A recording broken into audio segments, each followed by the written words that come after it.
الحمد لله الذي خلق السماوات والأرض وجعل الظلمات والنور نحمده ونصلي ونسلم على رسوله الكريم أما بعد فأعوذ بالله من الشيطان الرجيم الصلاة والسلام على سيدنا وحبيبنا وشفيعنا وكريمنا ومولانا ومرجانا محمد وعلى آله وأصحابه وأهل بيته وأولياء أمته أجمعين أما بعد فأعوذ بالله من الشيطان الرجيم بسم الله الرحمن الرحيم يا أيها الذين آمنوا اتقوا الله وكونوا مع الصادقين آمنت بالله صدق الله مولانا العظيم إن الله وملائكته يصلون على النبي يا أيها الذين آمنوا صلوا عليه وسلموا تسليما اللهم صل على محمد وعلى آل محمد كما صليت على إبراهيم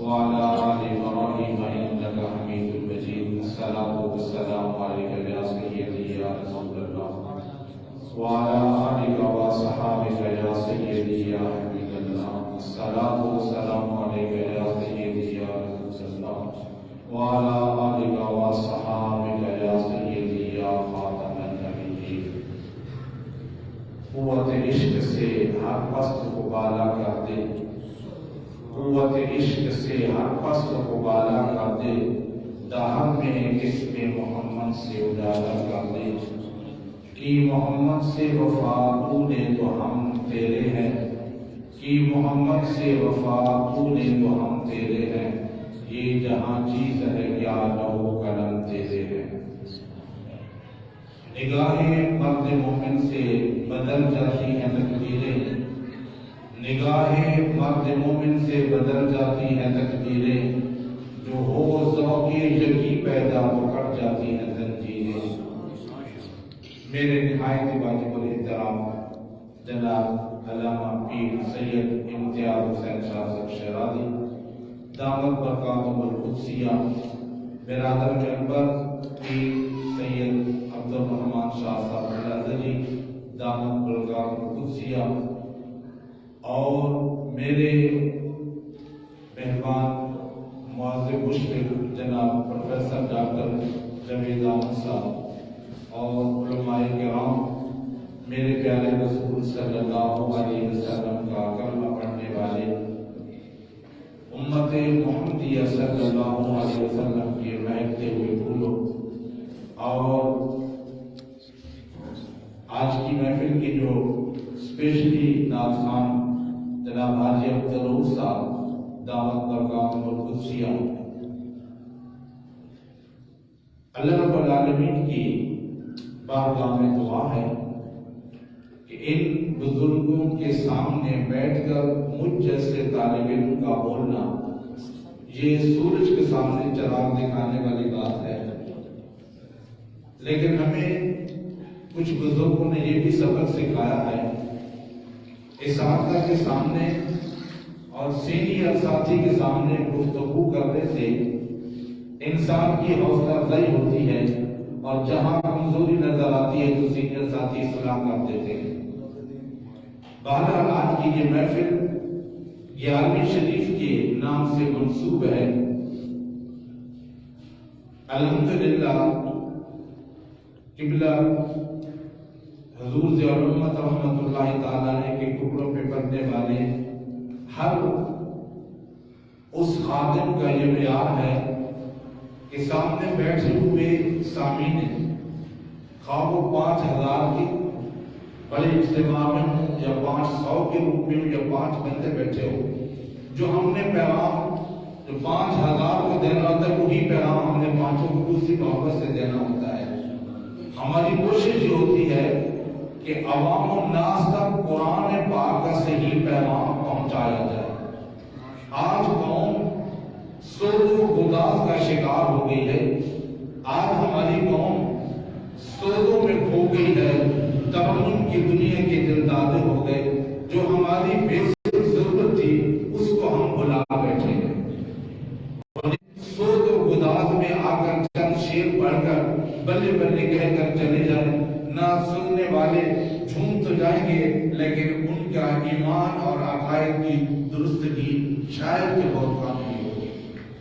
اللہ رب العالمین نے ارشاد فرمایا یا ایھا الذین آمنوا اتقوا اللہ وکونوا مع الصادقین، اے ایمان والو اتقوا اللہ، پہلا حکم یہ ہے ایمان والوں سے کہ اے ایمان والو اللہ تعالیٰ سے ڈرتے رہا کرو، اللہ کا خوف دلوں میں پیدا کرو۔ خوف خداوندی ایک ایسی اللہ کی نعمت ہے کہ جس دل کے اندر خوف خدا پیدا ہو گیا، جس دل کے اندر خوف خدا آ گیا، ایک خوف الہی کی وجہ سے دنیا کے سارے خوف دل سے نکل جاتے ہیں۔ اس لیے خوف خداوندی ایک عظیم نعمت ہے اللہ تعالیٰ کی۔ تو اللہ نے خود فرمایا یا ایھا الذین آمنوا اتقوا اللہ وکونوا مع الصادقین، پہلا حکم یہ ہے کہ تم جو ہے اللہ تعالیٰ سے ڈرتے رہا کرو اور سچوں کے ساتھ مل جاؤ، سچوں کے ساتھ ملنے کا حکم ہے۔ اب اس دور سے جس دور سے ہم گزر رہے ہیں، فرقہ واریت کا زمانہ ہے، پھر میڈیا کا سوشل میڈیا کا دور ہے، جس نے سر کے اوپر پگڑی باندھ لی ہے، 4 دن کسی ادارے میں گزار لیے، 2 دن کسی استاد کے پاس بیٹھ گیا، وہ بھی اپنا چینل بنا کر جناب والا لوگوں کو تبلیغ شروع کر دیتا ہے۔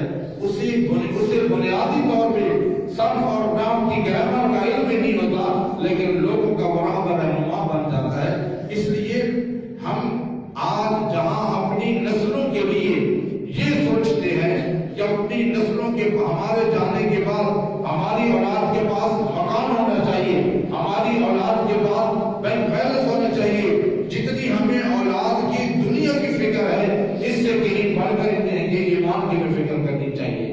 کیوں کہ ان کا ایمان سلامت ہے تو پھر ہم اللہ کی بارگاہ میں کامیاب ہیں۔ تو اللہ رب العالمین نے خود فرمایا کہ اے ایمان والو اللہ سے ڈرو اور سچوں کے ساتھ مل جاؤ۔ اب ہر بندہ سچے ہونے کا دعویٰ کرتا ہے، جس سے بات کرتے وہی کہتا ہم سچے ہیں، ہم کسی کی طرف نہیں جاتے، ہم اس لائق کتاب کے پاس آتے ہیں۔ اے کلام الہی، تو ہدی للمتقین بن کر آیا ہے، اور اللہ نے ہمیں ایک اپنے نبی پاک صلی اللہ علیہ وسلم کے صدقے نبی پاک کا ایک ایسا عظیم معجزہ عطا فرمایا ہے کہ جو قیامت تک آنے والے لوگ اس معجزے سے فائدہ اٹھاتے رہیں گے اور قرآن پاک سے رجوع کرتے ہیں۔ قرآن پاک تو ہی بتا دے سچے کون لوگ ہیں، سچے ہونے کا سارے لوگ دعویٰ کرتے ہیں، تو بتا دے۔ تو قرآن میں کہتا ہے اہدنا الصراط المستقیم صراط الذین انعمت علیہم، ہمیں سیدھے راستے پر چلا اور ہمیں ان لوگوں کا راستہ دکھا جن کے اوپر اللہ تعالیٰ کا انعام ہے۔ صراط الذین انعمت علیہم، آج فلمی ایکٹر بھی کہتا ہے کہ میرے اوپر اللہ کا بڑا فضل ہے، سنگر کے بعد انٹرویو سنو نا تو وہ کہتے ہیں کہ اللہ کا میرے اوپر بڑا فضل ہے، میں جتنے گانے میں رہی لوگ ہیں۔ ہر بندے کو جس سے آپ پوچھیں گے وہ یہی کہے گا میرے اوپر اللہ کا فضل ہے، لیکن اللہ کا فضل کس کے اوپر ہے؟ پھر ہم قرآن کی طرف جاتے ہیں، اے قرآن پاک ہماری مشکل آسان فرما دے۔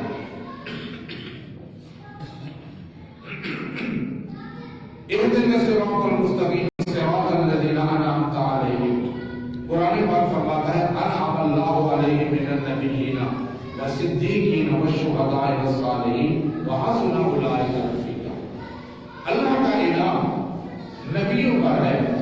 انعم اللہ علیہم من النبیین والصدیقین والشہداء والصالحین، شہداء پر ہے، صدیقین پر ہے اور صالحین پر ہے، اور آخری رتبہ صالحین کا ہے، اور صالحین قیامت تک انشاءاللہ رہیں گے، اور صالحین کی برکت سے یہ دنیا قائم رہے گی۔ جب تک ایک بھی ذکر کرنے والا بندہ محلے کے اندر موجود ہوتا ہے، اللہ تعالیٰ ایک بندے کی ذکر کی برکت سے پورے محلے کو ان کی خطاؤں کو پر اللہ تعالیٰ پردے ڈالتا رہتا ہے۔ پھر صالحین کا تو مقام اور بلند ہو جاتا ہے، اس لیے فرمایا وحسن اولئک رفیقا، کہ یہ جو صالحین لوگ ہیں ان کی رفاقت، ان کی دوستی تمہارے لیے بہت بڑی چیز ہے۔ صالحین کی دوستی کیسے مفید ہے؟ جو بڑی عمر کے لوگ بیٹھے ہیں، ان سے مخاطب ہوئے، کیونکہ بہت سی باتوں کا ہماری نیو جنریشن کو علم نہیں ہوتا۔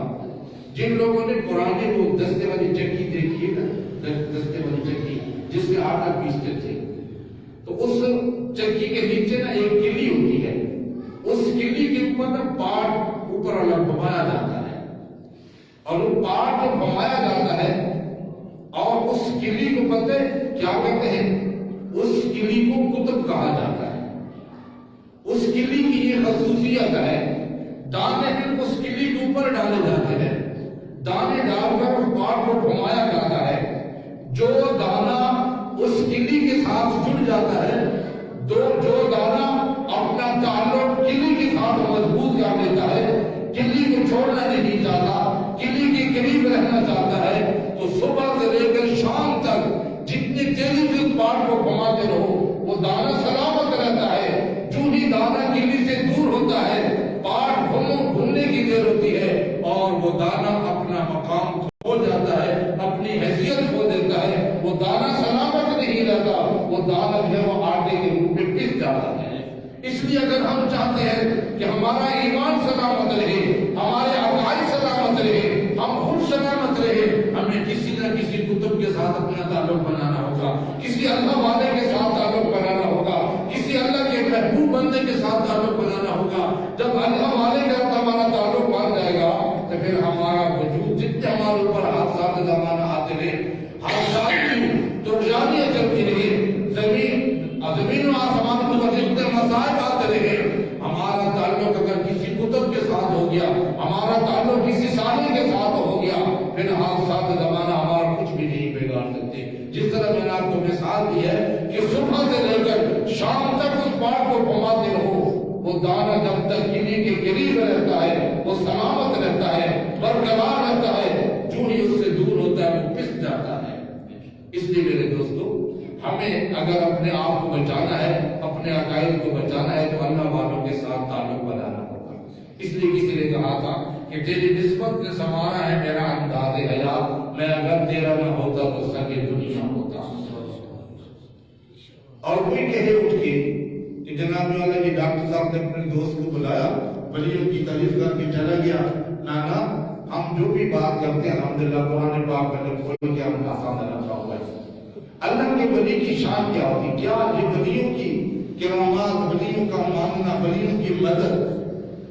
کچھ ہمارے ایسے بھی مبلغ اسلام آ جاتے ہیں کہ جو ہی وہ اپنے آغاز تبلیغ کی آغاز میں کھڑے ہوتے ہیں، ان کا پہلا جملہ یہ ہوتا ہے کہ اللہ سے سب کچھ ہونے کا یقین اور اللہ کی مخلوق سے نہ ہونے کا یقین پیدا ہے تو ہمارا ایمان کامل ہو جائے گا۔ بہرحال اپنی قسمت کی بات ہے۔ تو سورۃ نمل 19واں پارہ، سلیمان علیہ السلام کی امت اور سلیمان علیہ السلام، لمبی چوڑی بات ہے۔ آپ کے زمانے میں ایک عورت تھی جس کا نام بلقیس تھا، اپنے مستقبل کے اندر وہ غیر عقائد کے اوپر کام کر رہی تھی، تو وہ سلیمان علیہ السلام کو ملنے کے لیے آ رہی تھی۔ میں جا کر دیکھتی ہوں کہ سلیمان علیہ السلام یہ وقت کے بادشاہ ہیں یا وقت کے نبی بھی ہیں۔ سلیمان علیہ السلام واحد نبی گزرے ہیں جن کو اللہ رب العالمین نے نبوت کے ساتھ ساتھ سلطنت بھی عطا فرمائی تھی، حکمرانی بھی عطا فرمائی تھی۔ تو جو ہی وہ چلی تو اللہ کے نبی کو اس بات کا علم ہو گیا، تو آپ حضرت سلیمان علیہ السلام اپنے ارد گرد بیٹھنے والے ساتھیوں سے فرماتے ہیں، سلیمان علیہ السلام فرماتے ہیں قال یا ایھا الملأ ایکم یأتینی بعرشھا قبل ان یأتونی مسلمین۔ آپ فرماتے ہیں کون ہے کہ وہ ملکہ بلقیس کے آنے سے پہلے اس کا جو تخت ہے جہاں وہ بیٹھ کر اپنے عدالت کے فیصلے کرتی ہے، جہاں بیٹھ کر رعایا کے اوپر حکمرانی کرتی ہے، جس تخت کے اوپر بیٹھ کر وہ شہنشاہی لباس پہن کر اور اپنے احکامات جاری کرتی ہے، کون شخص ہے کہ اس کے آنے سے پہلے وہ تخت لا کر حاضر کر دے؟ قال عفریت من الجن، آپ کے گھر میں بیٹھا ہوا ایک بہت بھاری بھرکم جن، عفریت نامی عفریت بھاری بھرکم جن بیٹھا تھا، انا آتیک بہ قبل ان تقوم من مقامک، یا پیغمبر علیہ السلام اس کا تخت تو میں لا سکتا ہوں، آپ نے فرمایا کتنی دیر میں لاؤ گے؟ ان تقوم من مقامک، تمہاری مجلس ختم ہونے سے پہلے پہلے وہ تخت لایا جائے گا۔ تو آپ نے فرمایا مجھے اتنی دیر نہیں چاہیے، اس سے بھی جلدی مجھے چاہیے، یہ بہت دیر ہے۔ آپ بتاؤ جس نبی کے امت کی امتیوں کے جو جن ہے اس کی یہ طاقت ہے، وہ یہ کہتا ہے، اور وہ تخت کتنا ہے؟ 40 فٹ لمبا، 80 گز چوڑا، 1500 میل کی مسافت میں پڑا ہوا ہے۔ یہ نہیں کہ آگے بازار کا فاصلہ تھا، فیض آباد کا فاصلہ تھا، 1500 میل کی مسافت میں تخت پڑا ہے۔ اتنا بڑا تخت ہے، ایک آدمی جو اٹھا بھی نہیں سکتے، اس کا بھی نہیں مانتی۔ جن تو کہتے ہیں میں لا سکتا ہوں، لیکن مجلس کے برخاست ہونے سے پہلے پہلے آپ نے فرمایا مجھے اس سے بھی جلدی چاہیے۔ تو قال الذی عنده علم من الکتاب، آپ کے پہلو میں بیٹھا ہوا ایک دبلا پتلا شخص جس کے پاس کتاب کا علم تھا، جس کے پاس اس دور کی کتاب کا علم تھا، اور وہ سچا نبی کا امتی تھا، جب اس نے سنا کہ جنوں کا جو بادشاہ ہے عفریت بڑا بھاری بھرکم جن یہ کہتا ہے کہ میں لا سکتا ہوں، جن نے یہ بھی کہا انی علیہ لکبی امین، اے سلیمان علیہ السلام آپ جانتے ہو کہ میں کبھی بھی ہوں، طاقتور بھی ہوں اور امین بھی ہوں، جس طرح وہ تخت سارا سلامت وہ تخت لا کے آپ کے سامنے حاضر کر دوں گا۔ آپ نے فرمایا ٹھیک ہے تو امین بھی ہے طاقتور بھی ہے، لیکن ٹائم مجھے سے اور شان چاہیے۔ تو آپ کے پہلو میں بیٹھا ہوا شخص جس کا نام عاصم بن برقیہ تھا، اس نے کہا جی حضور آپ کا غلام یہ کام کر سکتا ہے، انا آتی کا بھی، یہ تو میں لا سکتا ہوں۔ جہاں جن نے اتنا ٹائم مانگا تو آپ کے پہلو میں بیٹھا ہوا کتاب کا علم رکھنے والا حضرت سلیمان علیہ السلام کا امتی، آپ نے پوچھا کتنی دیر میں لاؤ گے جی؟ قبل ان یرتد الیک طرفک، آنکھ جھپکنے سے پہلے وہ تخت میں لا دوں گا۔ اب دوستو اندازہ لگاؤ، اس بات کو عقل تسلیم نہیں کرتی کہ آنکھ جھپکنے میں کتنی دیر لگتی ہے، اتنا بڑا تخت ہے، اتنی دوری مسافت ہے، یہ کیسے لائے گا؟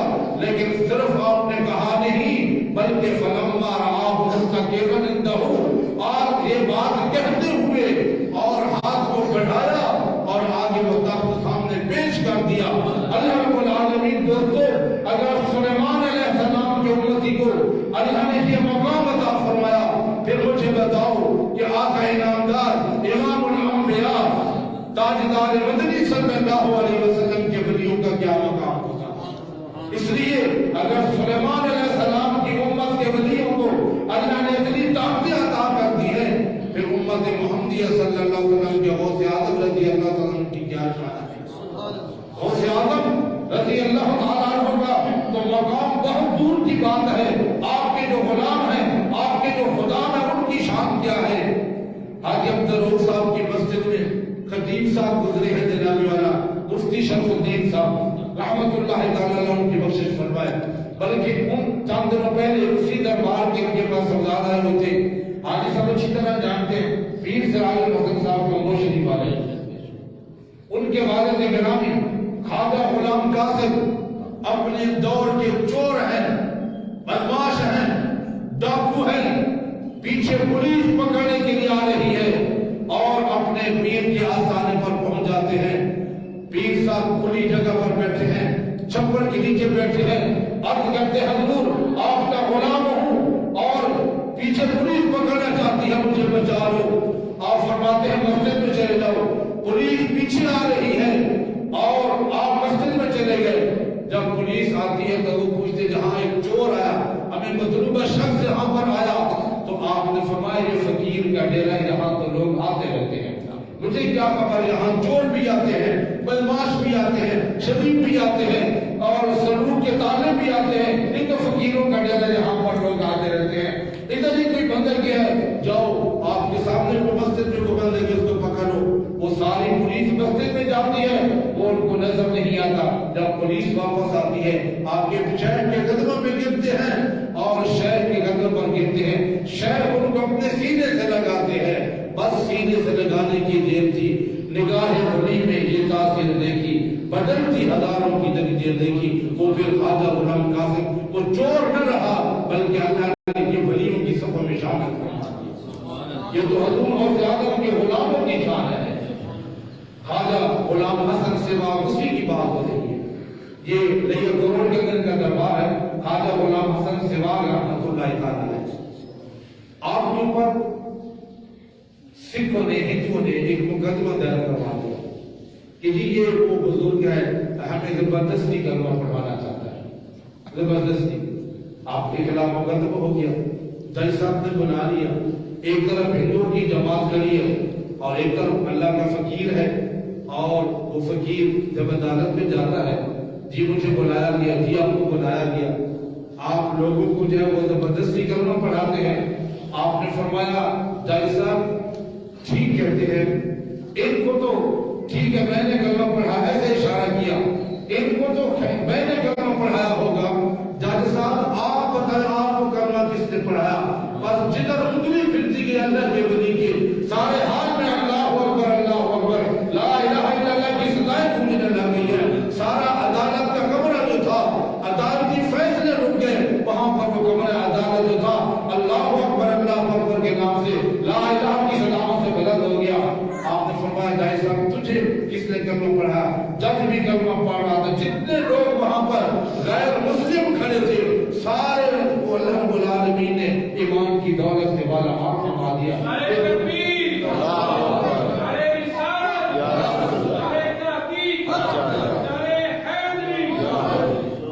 دوسرے پر سیدنا غوث اعظم رضی اللہ عنہ کے غلاموں کی شان ہے. غلاموں کی شان ہے. وہی خواجہ غلام حسن سواگ رحمۃ اللہ تعالی علیہ لوتھرا میں, لوتھرا جنوبی پنجاب کے شہر ہے, وہاں پر کھڑے ہو کر جب مسجد کے اندر وعظ و نصیحت فرما رہے تھے, آپ واقعہ معراج بیان فرما رہے تھے. آپ نے فرمایا میرے رسول صلی اللہ علیہ وسلم ایک آسمان سے گزرے, دوسرے آسمان سے گزرے, تیسرے آسمان سے گزرے, چوتھے آسمان سے گزرے.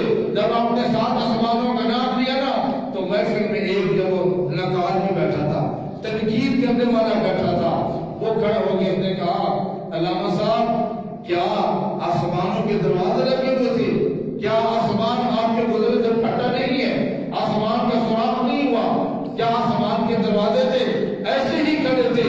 جلال میں آئی اور پکی دیوار تھی, اس کا سوال کرنا تھا. ایک دفعہ معراج سے گزر گئے, اندر آئے, پھر بیٹھ گئے, پھر اندر آئے, پھر بیٹھ گئے, پھر اندر آئے. جب 7 مرتبہ معراج سے نکلے بھی ہیں اندر بھی آئے ہیں, فرمایا جس طرح نبی کا غلام دیوار کو چیر کر دیوار کا سوراخ بھی نہیں تھا, آپ کی آنکھوں کے سامنے دیوار سے گزرا بھی ہے, واپس بھی آیا ہے, اسی طرح میرے رسول صلی اللہ علیہ وسلم بھی آسمانوں سے گزرے ہوئے واپس بھی آئے.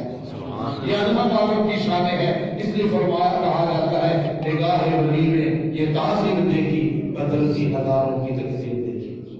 میرے دوستو آج کی نصف آج کی محفل کے 11ویں شریف کے نام سے مسکون ہے تو ہم حضور سیدنا غوث اعظم رضی اللہ تعالیٰ عنہ سے محبت کرتے ہیں. ایک شخص اللہ والی کی محبت یہ انسان کو کام آتی ہے. قرآن نے خود فرما دیا نا کہ یا ایھا الذین آمنوا اتقوا اللہ وکونوا مع الصادقین, اے ایمان والو اللہ سے ڈرو اور سچوں کے ساتھ مل جاؤ. جب سچوں کے ساتھ مل جاؤ گے پھر تمہارا مقام بڑھ جائے گا. اب میں آپ کو ایک مثال دیتا ہوں. بازار جاتے ہیں, چیزیں خریدتے ہیں. مثال کے طور پر اب جب وہ فصلوں کی کٹائی ہوتی ہے, گندم صاف کی جاتی ہے, گندم صاف کی جاتی ہے. تو جب گندم صاف کی جاتی ہے وہ گندم سے وہ تھریشر کے ذریعے جب دانے نکالے جاتے ہیں تو دوران صفائی ان دانوں میں اگر مٹی کا ایک ڈھیلا بھی گندم کے ساتھ مل جائے, مٹی کا ڈھیلا گندم کے ساتھ مل جائے, بوری کے اندر 100 کلو گندم ہوتی ہے, اگر وہ مٹی کا ڈھیلا 50 گرام کا ہو تو دوستو ہے مٹی مل کس کے ساتھ گئی ہے؟ گندم کے ساتھ اپنا تعلق بنا دیا. اگر مٹی کا ڈھیلا گندم کی بوری میں مل جائے, گندم کے ساتھ اپنا تعلق بنا لے, پھر اس مٹی کا ڈھیری کا بھی اس مٹی کا بھی ریٹ لگ جاتا ہے. جہاں جہاں لوگ گندم کو اٹھاتے ہیں، لوگ اپنے گندم پر اٹھاتے ہیں، تو گندم کی رفاقت کی وجہ سے وہ مٹی بھی گندم میں سفر کر رہی ہے۔ جہاں گندم کا ریٹ لگ رہا ہے، وہاں گندم کے ساتھ رفاقت کرنے والی مٹی، اس کا بھی ریٹ لگ رہا ہے۔ دوستو، اگر مٹی ہو کر وہ گندم کے ساتھ تعلق بنا لے تو اس کا بھی ریٹ بڑھ جاتا ہے، اس کو بھی لوگ اپنے گندم پہ اٹھا لیتے ہیں۔ تو اگر کوئی گناہگار آدمی ہو، اشرف المخلوق ہو، اگر وہ اللہ والوں کے ساتھ تعلق بنا لے، پھر اللہ والوں کے ساتھ تعلق بنانے کی دیر ہوتی ہے، پھر اس شخص کا مقام بڑھ جاتا ہے۔ پھر کوئی نہیں دیکھتا کہ یہ چور تھا، یہ بدماش تھا، یہ کون تھا، یہ بے نمازی تھا۔ پھر نیک لوگوں کی رفاقت کی وجہ سے اس کا نام پھر صوفی بن جاتا ہے، اس کا نام عابد بن جاتا ہے، اس کا نام پھر متقی بن جاتا ہے۔ مشہور بنی اسرائیل کی وہ حدیث طیبہ، سرکار عالم صلی اللہ علیہ وسلم نے فرمایا، ایک شخص سے 100 قتل ہو گئے، معافی کا طلبگار ہو۔ تو کسی بزرگ نے کہا جرم تو بڑا ہے، لیکن اس بستی کے چلے جاؤ، وہاں پر اللہ والے رہتے ہیں، اللہ کا ذکر کرنے والے رہتے ہیں، پھر وہاں جا کر توبہ کرنا، پھر انہی کے ساتھ رہ جانا، واپس اپنے دیش میں نہیں آنا، انہی لوگوں کے ساتھ اپنا وہاں پہ زندگی بسر کرنا۔ اب وہ شخص جا رہا ہے، راستے میں پہنچا تو درمیان میں اسے موت کا فرشتہ اللہ نے بھیج دیا۔ عذاب والے فرشتے بھی آ گئے اور جنت والے فرشتے بھی آ گئے۔ اب دونوں فرشتے اپنی مرضی سے، دنیا اللہ نے بھیجے ہیں، جھگڑا ہو گیا۔ جنتی کہتے ہیں کہ اللہ والوں کی طرف جا رہا تھا، گناہ معاف ہو گئے۔ جہنمی کہتے ہیں جو جہنم میں لے چلے، انہوں نے کہا یہ تو بڑا قاتل تھا، اتنے بندوں کا خون بہایا، یہ جہنمی ہے۔ بہرحال فیصلہ جہاں پر ہوا کہ زمین کی پیمائش کی جائے، حالانکہ اللہ والوں کے پاس پہنچا نہیں تھا۔ جب زمین پیمائش کرنے کا حکم دیا گیا تو ایک بالش کا جو ہے وہ صرف ایک بالش، سمجھو 6 انچ اللہ والوں کے وہ قریب ہو گیا، تو اللہ نے فرمایا اس کا تعلق جنت والوں کے ساتھ۔ اللہ والوں تک پہنچا نہیں ہے، دل کے اندر ارادہ تھا کہ میں اللہ والوں کے ساتھ اپنا زندگی کا باقی حصہ گزاروں گا، ان کے ساتھ رہوں گا، لیکن وہاں تک پہنچا بھی نہیں، نیت سے چلا تھا۔ راستے میں موت کا فرشتہ آ گیا، اللہ رب العالمین نے اس کو جنتیوں میں شامل فرما دیا۔ تو ہم تو پھر بھی کلمہ گو ہیں، گناہگار ہو گئے، اگر ہم اپنا تعلق سچے دل سے اللہ والوں کے ساتھ بنا لیں گے، پھر ہماری بھی تقدیریں بدل جائیں گی، ہماری مشکلیں بھی آسان ہو جائیں گی۔ اس لیے میرے دوستو، اس دور کے اندر 2 چیزوں کی ضرورت ہے۔ ایک، قرآن کے ساتھ اپنا تعلق بنانا۔ نسبت کی بات کر رہا نا کہ تیری نسبت نے سنوارا ہے میرا انداز حیات، تیری نسبت نے سنوارا ہے میرا انداز حیات، میں اگر تیرا نہ ہوتا تو سکے دنیا ہوتا۔ قرآن پاک ہوتا ہے، ہم زیادہ ترقی کر گئے نا، ہمارے استاد صاحب اللہ ان کے درجے بلند فرمائے، جس طالب علم کے قرآن کے اوپر غلاف نہ ہوتا تو وہ کلاس میں 1 گھنٹہ کھڑے ہو کر پڑھنا پڑتا تھا سبق۔ جب ایسا جس استاد کہ ہم نے بیٹھ کر قرآن پاک حفظ کیا، تو جس بچے کے قرآن کے اوپر غلاف نہ ہوتا اس کو یہ سزا ملتی کہ وہ 1 گھنٹہ کھڑے ہو کر کلاس کے اندر کھڑے ہو کر سب یاد کرتا۔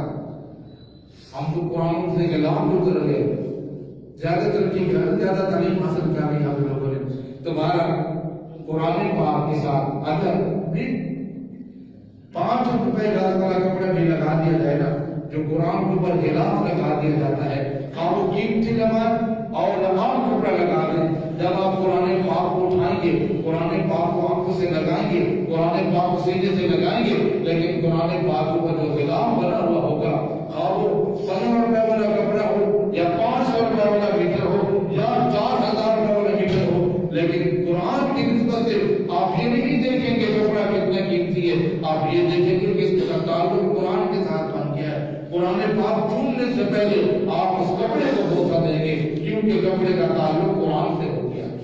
جب قرآن کے ساتھ تعلق لوگوں کا بن جاتا ہے، پھر وہ لوگ عام لوگ نہیں رہتے۔ روزے قیامت ہوگا نا، روزے قیامت اللہ تعالیٰ قرآن پاک پڑھنے والوں کو فرمائے گا، حفاظ کرام کو، کہ تم بغیر حساب و کتاب کی جنت میں چلے جاؤ۔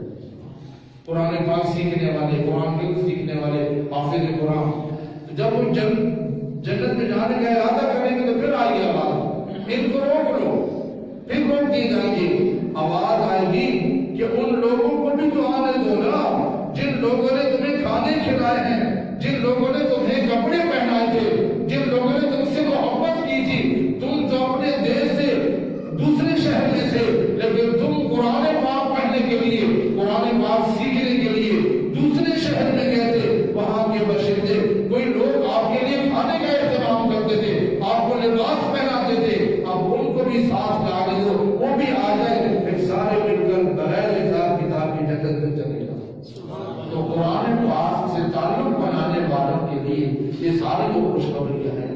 اس لیے میرے دوستو، آپ اس وقت جو ضرورت ہے وہ یہ ہے کہ قرآن پاک سے تعلق بناؤ، اپنی نسلوں کو قرآن پاک کی تعلیم دو، اپنے نسلوں کو قرآن سکھاؤ۔ یہ وہ کتاب ہے جو بھی اس کے ساتھ اپنا تعلق بناتا ہے، قسم رب الجلال کی کہ تعلق بنانے کی دیر ہوتی ہے، یہ انسان کو ایسے مقام تک لے جاتا ہے جہاں تک انسان کے دل کے ذہن کو گمان بھی نہیں ہوتا کہ میں یہاں تک بھی پہنچ گیا۔ جب پیچھے انسان کا ہستی دیکھتا ہے تو وہ صدقہ قرآن پاک کا ہوتا ہے۔ ایک قرآن پاک کو لازمی بناؤ، خود بھی پڑھو، بچوں کو پڑھاؤ، بچیوں کو پڑھاؤ، رشتہ داروں کو پڑھاؤ اور سمجھاؤ، اور دوسرا اللہ والوں کے ساتھ تعلق بناؤ۔ جب ہمارے یہ دونوں تعلق ہو گئے، اللہ والوں کے ساتھ بھی تعلق بن جائے گا، قرآن سے بھی تعلق بن جائے گا، پھر یہ مہنگائی سے کہیں نہ لوگوں کو پریشان نہیں کرے گی، بیماری آئیں گی لیکن انسان پریشان نہیں ہوگا، غم آئیں گے لیکن غم انسان کو پریشان نہیں کرے گی۔ بڑے بڑے غم آتے ہیں لیکن جن کا تعلق قرآن سے ہوتا ہے، جن کا تعلق اللہ سے بن جاتا ہے، پھر وہ سارے امتحانات اندر یہی کہتے ہیں الحمدللہ، اچھا ہے برا ہے جیسے بھی حالات ہے اللہ کی مرضی ہے، ہم اللہ کی رضا پہ راضی ہیں۔ پھر بندے کا مقام یہی بن جاتا ہے خود ہی کو کر بلا دیتا کہ ہر تقدیر سے پہلے خدا بندے سے خود پوچھے بتا تیری رضا کیا ہے۔ یہی ہے آرزو کہ تعلیم قرآن عام ہو جائے، ہر ایک پرچم سے اونچا پرچم اسلام ہو جائے۔ اللہ تعالیٰ بندے نجیب کی حاضری کو قبول فرمائے، اللہ تعالیٰ ہم سب کا بیٹھنا اپنی بارگاہ میں قبول فرمائے۔ یہی ایک دوستوں کی قیمتی بات ہے۔ کتنے لوگوں نے نماز پڑھی، مسجد فل تھی، کئی لوگ بھی مجبوری ہوگی، کئی سے چلے ہوگے، آپ مبارکباد کے مستحق ہیں، آپ اللہ کے گھر بیٹھے رہے، اللہ نے آپ کو اپنے گھر میں بٹھایا، اپنا قرآن سننے کی توفیق عطا فرمائی۔ مجھے جو علم اللہ نے عطا کیا، میں نے آپ تک علم پہنچایا۔ ڈاکٹر صاحب کی تھوڑا آپ سے ملاقات ہوئی، اتنے بزرگوں کی حیثیت اللہ والوں کے سامنے یہ بیٹھے ہیں جن کے اوپر سادات بھی تعلق ہے اور سادات گھرانے سے بھی تعلق ہے، اور صاحب علم بھی ہیں، صاحب کرامت بھی ہو گئے، اور پھر اپنے شہر کی منظور نظر بھی ہو گئے، اللہ والوں کی زیارتیں بھی ہوئی، قرآن کا پیغام بھی سن لیا، زندگی کا ایک گھنٹہ اللہ کے گھر میں گزار دیا۔ اس سے اور قیمتی وقت ہمارا کیا ہے؟ ہم اور کس چیز کا اللہ کا رب کا شکر ادا کریں؟ ہم تو اللہ تعالیٰ کا انہیں جو ہے وہ نعمتوں کا بھی شکر ادا نہیں کر سکتے کہ میرے مولا کریم تو نے ہمیں اپنے گھر میں بیٹھنے اور قرآن پاک سیکھنے سکھانے کی توفیق عطا فرمائی۔ وما علینا الا